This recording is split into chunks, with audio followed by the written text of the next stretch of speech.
और वहीं रूस यूक्रेन युद्ध से जुड़ी हुई एक बड़ी खबर मिल रही है। यूक्रेन के निप्रो शहर में रूस ने मिसाइल से हमला कर दिया है। इस हमले में 9 लोग जख्मी हुए हैं, जिसमें 2 बच्चे भी शामिल हैं। तो बड़ी खबर आपको बता रहे हैं, रूस का यूक्रेन के ऊपर एक और बड़ा हमला दिखाई दे रहा है।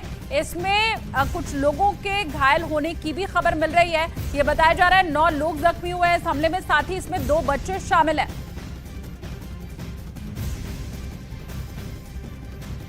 तो दुश्मन कोई भी हो, पुतिन किसी को माफ नहीं करते। वैगनर चीफ को पुतिन के खिलाफ विद्रोह की सजा अब मिल चुकी है। प्रिगोजिन को पुतिन ने वैगनर चीफ के पद से हटाने का भी फैसला कर लिया है। वैगनर आर्मी का नया चीफ प्रिगोजिन से भी ज्यादा खतरनाक और क्रूर है। और नए चीफ की प्रोफाइल बताती है कि पुतिन के एक आदेश पर ये जनरल लाशों का पहाड़ खड़ा कर देगा।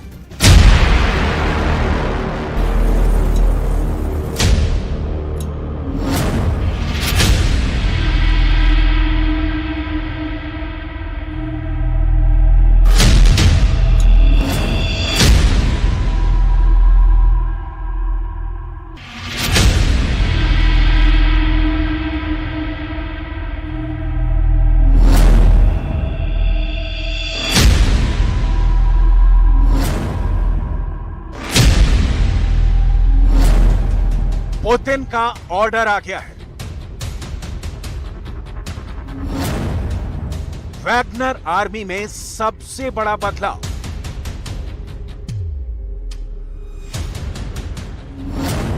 येवगेनी प्रिगोजिन की वैगनर चीफ पद से छुट्टी।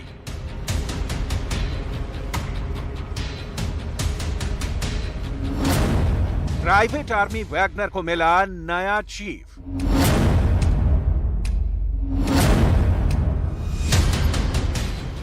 नया जनरल प्रिगोजिन से भी ज्यादा कुख्यात।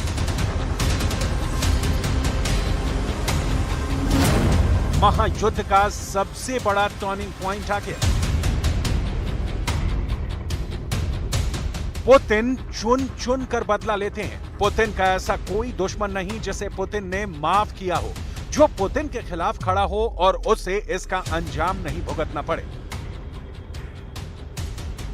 वक्त चाहे युद्ध का हो या शांति का, और प्रिगोजिन ने तो विद्रोह का बिगुल ही फूंक डाला था। लिहाजा पुतिन का फैसला आ गया है। जिस रसोइया को पुतिन ने रूस का ओलिगार्क बना दिया, जिसे दुनिया की सबसे क्रूर सेना का जनरल बना दिया, अब पुतिन ने उस जनरल येवगेनी प्रिगोजिन को मसल कर रख दिया है। उसे उसके पद से हटाने का फरमान जारी कर दिया है।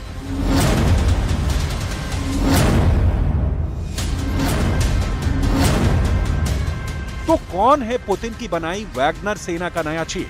क्या है नए वैगनर चीफ की युद्ध में काबिलियत? नए चीफ को पुतिन ने क्या दिया है ऑर्डर? कैसा है नए वैगनर चीफ का ट्रैक रिकॉर्ड? इन सारे सवालों की डिटेल आपको दिखाएंगे। आपको बताएंगे कि फिलहाल बेलारूस में पोलैंड के बॉर्डर पर इकट्ठा हुई वैगनर सेना किस तरह की ट्रेनिंग ले रही है और क्या है वैगनर आर्मी का नेक्स्ट प्लान।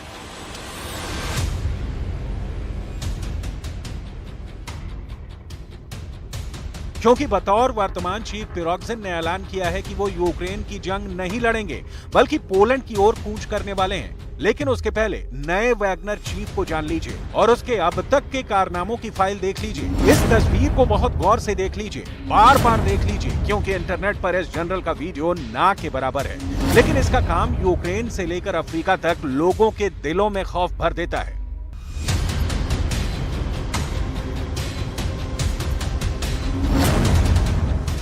Sergei Vladimirovich शुभको।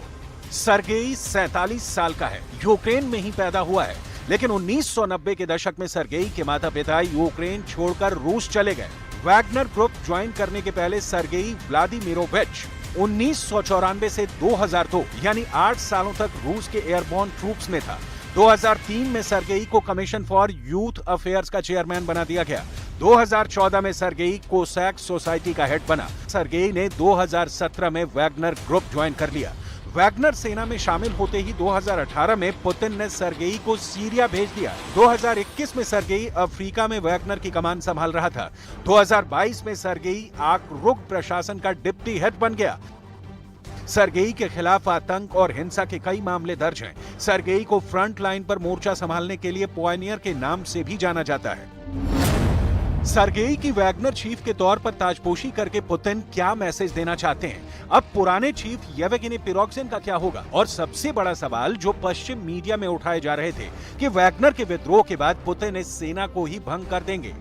ये फैसला पुतिन ने क्यों पलट दिया? उसका जवाब पुतिन और बेलारूस के राष्ट्रपति लुकाशेंको की ये सबसे ताजा मीटिंग है। पुतिन ने इस मीटिंग में जो तय किया वो ये कि वैगनर लड़ाके फिलहाल बेलारूस में ही रहेंगे और बेलारूस की सेना को ट्रेंड करेंगे। अब सवाल उठता है कि ये ट्रेंड सेना क्या पोलैंड पर हमले की प्लानिंग कर रही है?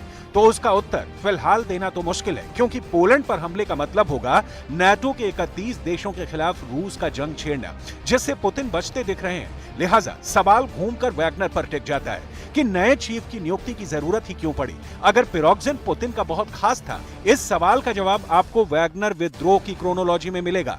वैगनर विद्रोह ने रूस और सैन्य बलों के भीतरी विभाजन को उजागर कर दिया।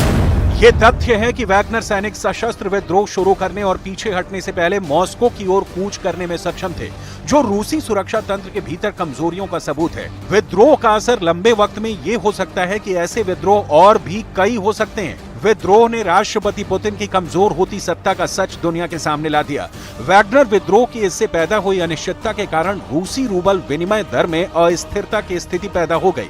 अमेरिकी डॉलर के मुकाबले रूबल में भारी गिरावट देखी गई और ये 15 महीने के सबसे निचले स्तर पर पहुंच गए। वैगनर विद्रोह से पुतिन के लिए चुनौती खड़ी हो गई है, क्योंकि सशस्त्र और ट्रेंड रूसी दुनिया के कई हिस्सों में, खासकर अफ्रीका और मध्य पूर्व में फैले हुए हैं।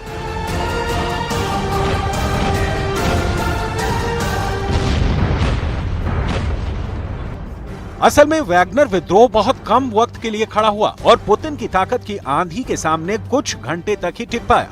लेकिन पूरी दुनिया ने ये 20-21 सालों में पुतिन के खिलाफ पहली बार ऐसा विद्रोह देखा। ये पुतिन की साख पर बट्टा था, लिहाजा उसी दिन तय हो गया था कि येवगेनी प्रिगोजिन को पुतिन छोड़ेंगे नहीं, भले ही उसे बेलारूस भेजकर फिलहाल मामला टाल दिया गया हो। ये भी तथ्य है कि इस वक्त भी प्रिगोजिन के खिलाफ विद्रोह की जांच चल रही है और इस जांच में प्रिगोजिन गुनहगार पाया गया तो उसे 20 साल तक की सजा हो सकती है। मतलब प्रिगोजिन की विदाई की स्क्रिप्ट बहुत पहले लिखी जा चुकी थी, लिहाजा सीन बदल गया। सरगेई वैगनर की कमान संभालने वाला है। वैसे वैगनर लड़ाकों को कमतर तो कभी खुद पुतिन भी नहीं आंक सकते।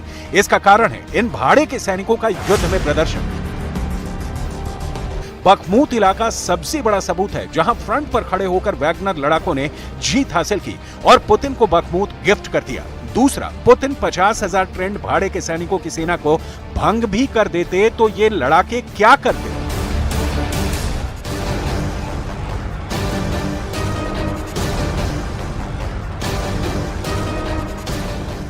लिहाजा पुतिन ने प्रिगोजिन को चीफ पद से चलता कर दिया और वहां पर सरगेई को बैठाने का फैसला भी कर दिया।